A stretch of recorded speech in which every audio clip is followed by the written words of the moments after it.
Hello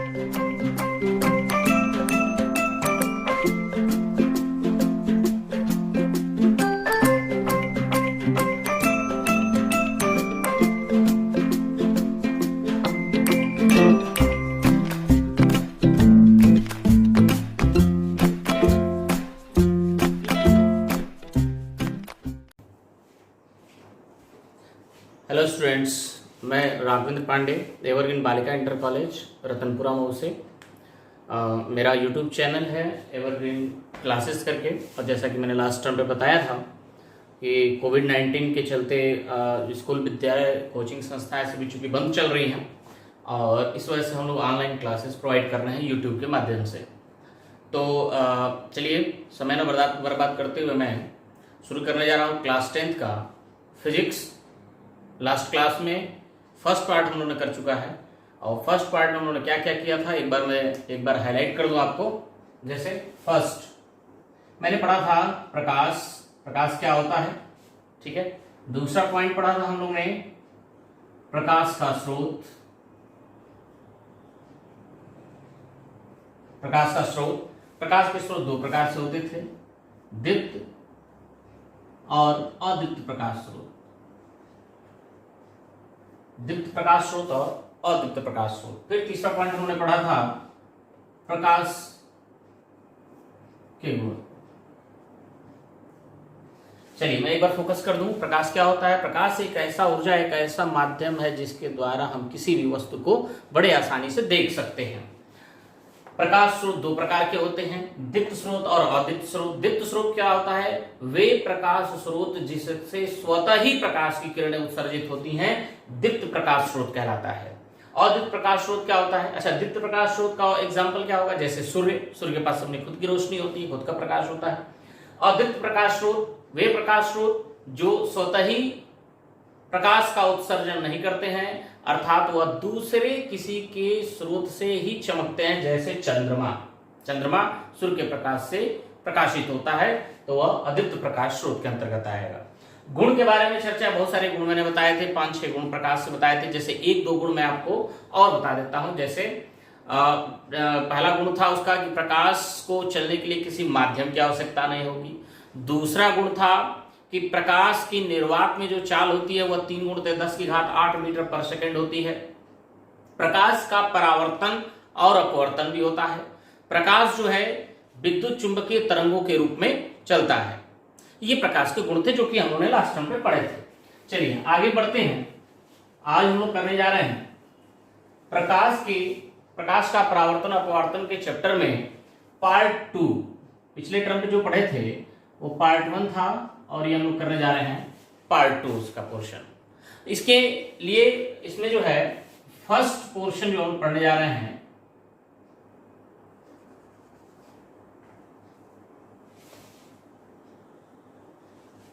प्रकाश किरण।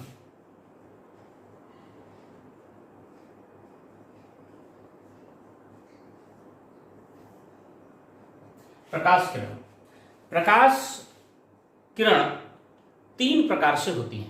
प्रकाश किरण कितनी प्रकार की होंगी? 3 प्रकार की होंगी। पहला अभिसारी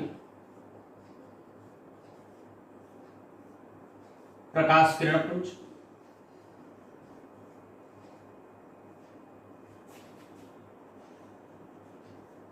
दूसरा अपसारी प्रकाश किरण पुंज,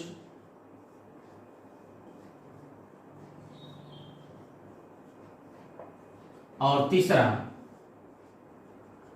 समांतर प्रकाश किरण पुंज। प्रकाश किरणें ये 3 प्रकार की होती हैं, अभिसारी, अपसारी और समांतर। इसमें एक शब्द आ रहा है किरण पुंज। पुंज का मतलब होता है झुंड, ग्रुप। प्रकाश की एक किरण नहीं, बहुत सारी किरणें जब मिलकर एक ग्रुप बनाती हैं उसे कहते हैं हम लोग किरण पुंज। क्लियर है? तो 3 प्रकार की किरणें होती हैं, अभिसारी प्रकाश किरण पुंज, अपसारी प्रकाश किरण पुंज और समांतर प्रकाश किरण पुंज। यदि आप नोट करना चाहे तो तीनों प्रकार नोट कर लें, मैं एक एक करके आपको समझा देता हूं। जैसे फर्स्ट हम लोग कर लें अभिसारी प्रकाश किरण पुंज। क्या होता है अभिसारी प्रकाश किरण पुंज? ध्यान समझिए। जब प्रकाश की बहुत सारी किरणें, जिसको मिलकर मैं ग्रुप बोल रहा हूं, झुंड बोल रहा हूं प्रकाश की किरणों का, उसे हम कहते हैं किरण पुंज। तो ये प्रकाश की किरणों का झुंड जो ग्रुप है, यदि किसी स्रोत से चले, किसी स्रोत से निकले और सभी प्रकाश की किरणें किसी बिंदु पर आकर मिले, यानी प्रकाश की किरणें चलती हुई आए और किसी बिंदु पर आकर मिल रही हो। जैसे मैं फिगर के द्वारा आपको समझाता हूं। जैसे कई सारी किरणें हैं और ये कई सारी किरणें एक बिंदु पर आकर मिल रही हैं, बिंदु पर मिल रही हैं, यानी अभिसारित हो रही है। अभिसारित होने का मतलब कन्वर्ज होना, मुड़ के एक जगह जाके इकट्ठा हो जाना, अभिसारित कन्वर्ज हो रही है। बात समझा रही है? कई सारी किरणें किसी स्रोत से निकल रही होगी, तीनों किरणें, बहुत सारी हो सकती है, तीन ही नहीं बहुत सारी हो सकती हैं। ये तीनों किरणें निकलती हैं और किसी बिंदु पर जाकर एकत्रित हो जाती हैं, इकट्ठा हो जाती हैं। इस प्रकार की किरण पुंज को, इस किरणों के ग्रुप को क्या कहा जाएगा? अभिसारी प्रकाश किरण पुंज कहा जाएगा। क्लियर है? बात समझ में आ रही होगी मेरी? ये फिर से मैं रिपीट कर दूं। किसी प्रकाश स्रोत से चलने वाली किरणें किसी बिंदु पर आकर मिलती हैं, तो इस प्रकार के किरण पुंज को अभिसारी किरण पुंज कहा जाता है। क्लियर है? चलिए आगे बढ़ते हैं। दूसरा, चलिए इसको यहीं रहने देता हूं, दूसरा एक फिगर और बना देते हैं। दूसरा पॉइंट था, दूसरे टाइप का प्रकाश किरण क्या था? अपसारी। अपसारी प्रकाश किरण पुंज।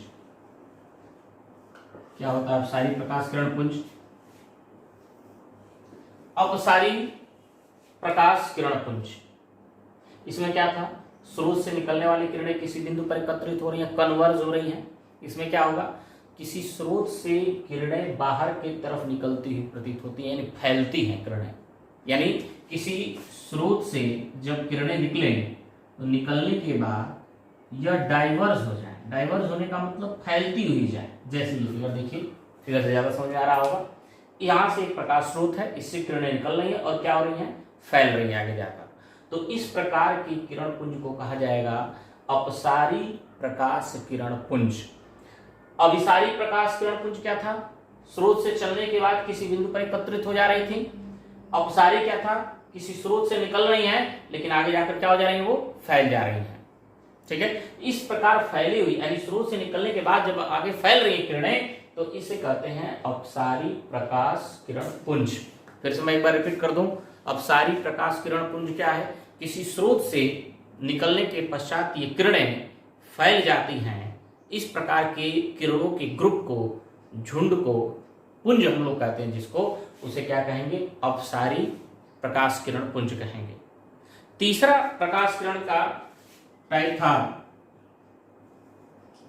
समांतर प्रकाश किरण पुंज।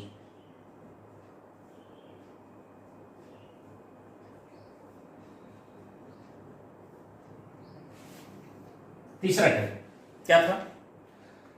तीसरे टाइप में था कि जब किसी स्रोत से चलने वाली किरणें कभी भी एक दूसरे को प्रतिच्छेदित न करती हों, अर्थात वे सभी किरणें एक दूसरे के क्या रहती हैं? समानांतर रहती हैं। तो इस प्रकार के किरण पुंज को कहा जाता है समांतर प्रकाश किरण पुंज। फिर से सुन लीजिए। जब स्रोत से निकलने वाली किरणें आपस में समानांतर चलती हैं, कहीं भी एक दूसरे को प्रतिच्छेदित नहीं करती हैं, नहीं कन्वर्ज होंगी, नहीं डाइवर्ज होंगी, नहीं अपसारित अपसारित, क्या होगी?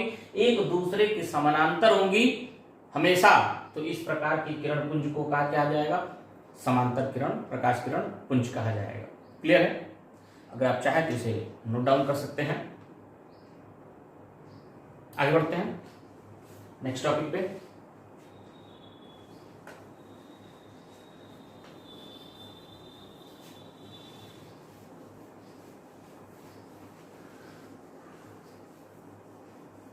अगला टॉपिक हम लोग का, मैंने बताया था कि प्रकाश के गुण में एक चीज हम लोगों ने पढ़ा था, प्रकाश का परावर्तन भी होता है और अपवर्तन भी होता है।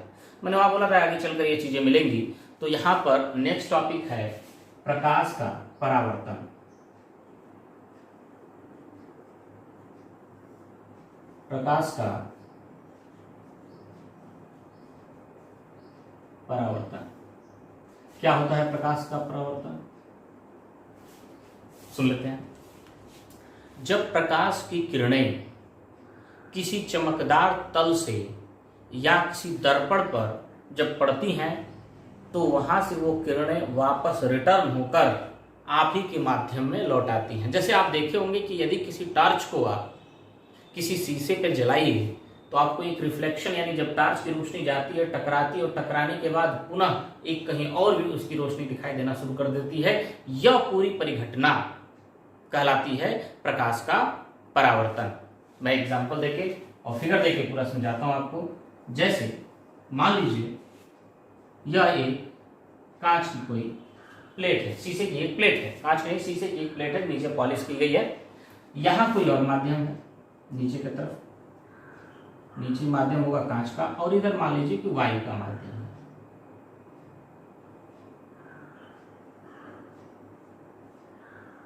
वायु का माध्यम है। क्या होता है प्रकाश का परावर्तन? प्रकाश की किरणें एक माध्यम से चलकर दूसरे माध्यम के तल से टकराएंगी।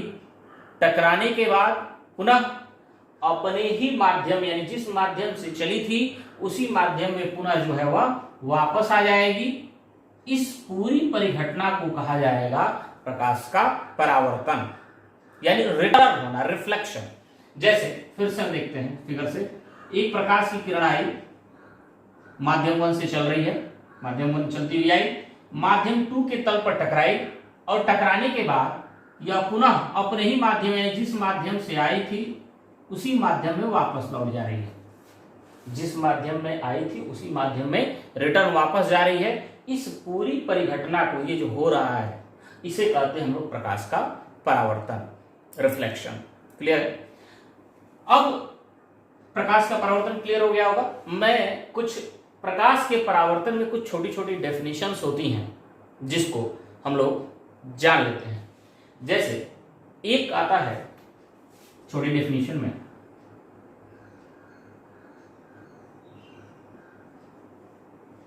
आपतित किरण। पहला आता है आपतित किरण। क्या होता है आपतित किरण, समझ लेते हैं। आपतित किरण क्या है? जो स्रोत से, सोर्स से किरण निकलती हुई आ रही है टकराने के लिए ना, जैसे ये वाली किरण है, अगर मैं नेमिंग कर दूं, नेमिंग से और अच्छा हो जाएगा, समझ में आ जाएगा। A B C, A B किरण जो दिख रही है, देखिए ध्यान से, तो आपको ये लग रहा होगा किसी स्रोत से आ रही है। यानी इस आने वाली किरण को, जिससे टकराने के लिए जो आ रही है इस तल पे, इस आने वाली किरण को हम कहते हैं आपतित किरण। क्या कहते हैं? आपतित किरण। दूसरा आता है परावर्तक तल, या जिसे हम पृष्ठ भी बोलते हैं। परावर्तक तल या परावर्तक पृष्ठ क्या होता है? यह आपतित किरण हो गई। ये कौन सी किरण हो गई? आपतित किरण। इधर लिख देता हूं,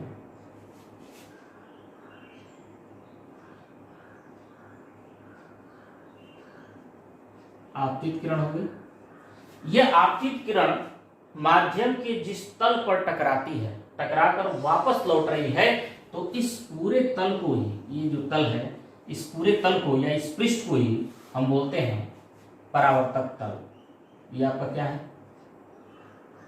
परावर्तक तल है। क्लियर? फिर एक नेक्स्ट पॉइंट आता है, थर्ड, आपतन बिंदु। आपतन बिंदु क्या होता है? आपतन बिंदु जरा ध्यान से सुनिए। आपतन बिंदु क्या होता है? आपतित किरण परावर्तक तल के आपतित किरण इस परावर्तक तल के जिस बिंदु पर टकराती है, देखिए टकरा रही है, ये बिंदु बी जो है, ये बिंदु बी कहलाएगा आपका आपतन बिंदु। आपतित किरण परावर्तक तल की जिस पृष्ठ पर पड़ती है, जिस बिंदु पर पड़ती है, उस बिंदु को कहते हैं आपतन बिंदु। यानी ये जो बिंदु बी है इसे कहा जाएगा आपतन बिंदु। क्लियर हो रहा होगा। नेक्स्ट अगला क्या आता है, इसी में छोटी छोटी डेफिनेशंस हैं। चौथा आएगा आपका परावर्तित किरण।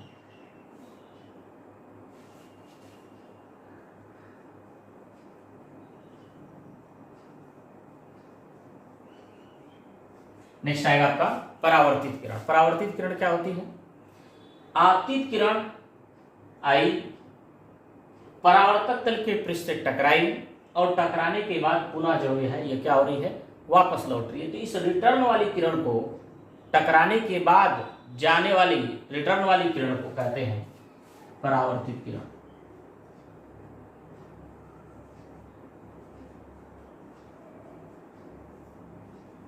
कौन सी किरण कहते हैं?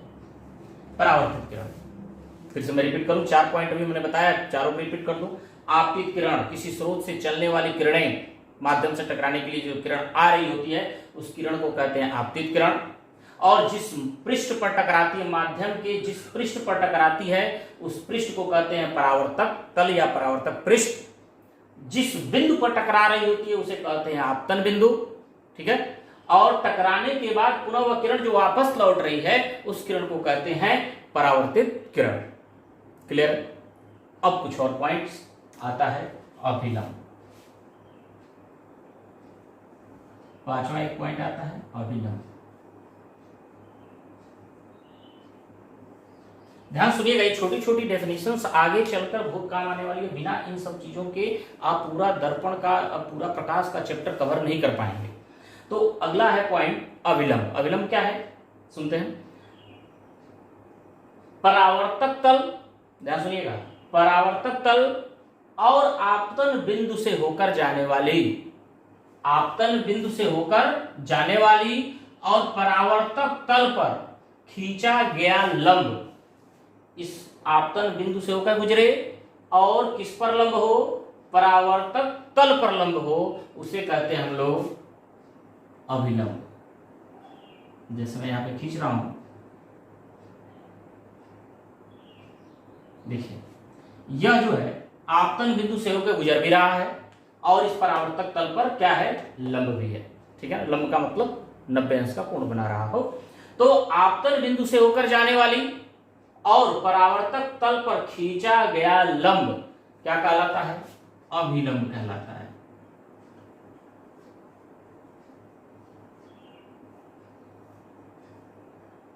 अभिलंब कहलाता है।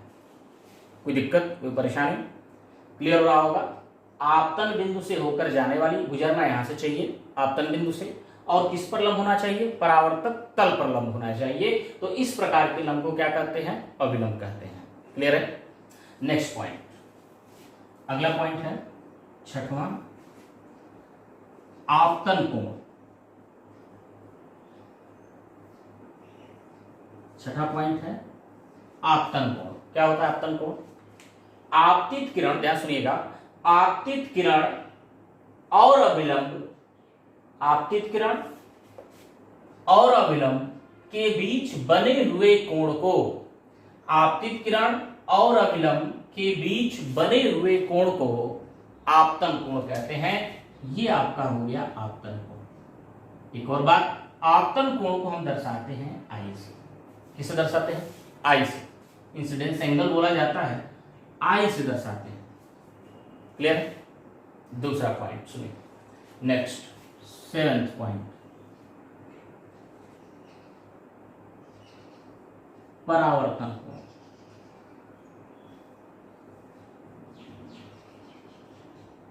कौन सा कोण? परावर्तन कोण। दर्शाते हैं इसको आर से। सुनिए, जैसे आपतन कोण क्या था, आपतित किरण और अभिलंब के बीच बना हुआ कोण आपतन कोण, वैसे ही परावर्तित किरण और अभिलंब के बीच बने हुए कोण को परावर्तन कोण कहते हैं। यानी परावर्तित किरण और अभिलंब, यानी ये वाला कोण बन रहा है इतना, इसको डबल लाइन से दिखा देता हूं, तो डबल लाइन से दिखाया हूं ये, तो ये हो जाएगा आपका कौन सा कोण, परावर्तन कोण।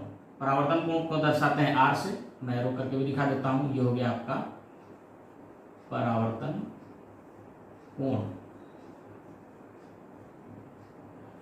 और ये हो गया आपका आपतन कोण।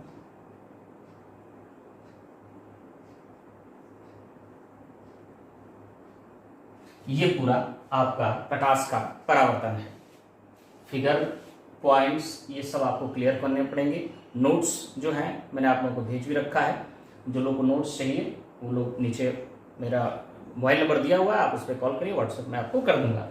एक बार मैं पूरा ओवरव्यू दे दूं प्रकाश के परावर्तन में। प्रकाश का परावर्तन क्या होता है, फर्स्ट पॉइंट, प्रकाश का परावर्तन क्या होता है, किसी स्रोत से चलने वाली किरणें, किसी स्रोत से चलने वाली किरणें किसी माध्यम से होकर गुजर रही है, देखिए किसी माध्यम से होकर गुजरने वाली किरणें किसी दूसरे माध्यम के तल से टकराने के पश्चात पुनः रिटर्न हो जाए, यानी अपने ही माध्यम में आ जाए। देखिए ध्यान से, माध्यम 1 में से आया था और वापस रिटर्न भी माध्यम 1 में ही गया हुआ है टकराकर, तो इसका मतलब है कि माध्यम, किसी एक माध्यम से चलने वाली किरणें टकराने के बाद पुनः अपने ही माध्यम में वापस लौट जा रही हैं। इस पूरी परिघटना को कहते हैं प्रकाश का परावर्तन। आ जाइए, प्रकाश के परावर्तन में कुछ पॉइंट्स होते हैं, क्या क्या पॉइंट्स होते हैं हम बता दूं। ये आपका परावर्तक तल है, एक पृष्ठ है जिससे किरणें टकराएंगी। माध्यम नीचे का 2 लिख दिया हूं मैं, ऊपर का माध्यम 1 हो गया। इधर वायु हो सकता है, इधर कांच हो सकता है, कुछ भी हो सकता है, जल हो सकता है, वायु हो सकता है, बहुत सारे अलग अलग माध्यम कुछ भी हो सकते हैं, आयल हो सकता है, वायु हो सकता है, कुछ भी। चलिए, तो ये माध्यम का एक तल हो गया, माध्यम 1 ऊपर हो गया, माध्यम 2 नीचे हो गया, एक पृष्ठ है, ठीक है। आपतित किरण पहला पॉइंट है, आपतित किरण, स्रोत से निकलने वाली किरण टकराने के लिए जो जा रही है, यानी एबी किरण जो है वह क्या कहलाएगी, आपका एबी किरण क्या कहलाएगी, आपतित किरण, ठीक है। जिस पृष्ठ के जिस बिंदु पर टकराएगी वह कहलाएगा आपतन बिंदु, और ये जो परावर्तक पृष्ठ है उसे कहा जाता है तल, परावर्तक तल या परावर्तक पृष्ठ, ठीक है। टकराने के बाद जो किरण रिटर्न जा रही है उस किरण को कहेंगे परावर्तित किरण। आपतित किरण और अभिलंब के बीच जो कोण बन रहा है उसे कहते हैं आपतन कोण। अभिलंब और परावर्तित किरण के बीच जो कोण बन रहा है उसे कहते हैं परावर्तन कोण। अभिलंब क्या होता है, आपतन बिंदु से होकर जाने वाली और पृष्ठ तल के लंबवत खींची गई रेखा जो है यह क्या कहलाएगी, अभिलंब कहलाएगी। यह आपका कंप्लीट क्या है, प्रकाश का परावर्तन है। आज के लिए सिर्फ इतना ही, बाकी नेक्स्ट क्लास में हम करेंगे पार्ट 3 में आगे की जो भी पोर्शन है, परावर्तन के नियम और बहुत सारी चीजें। Okay, thank you.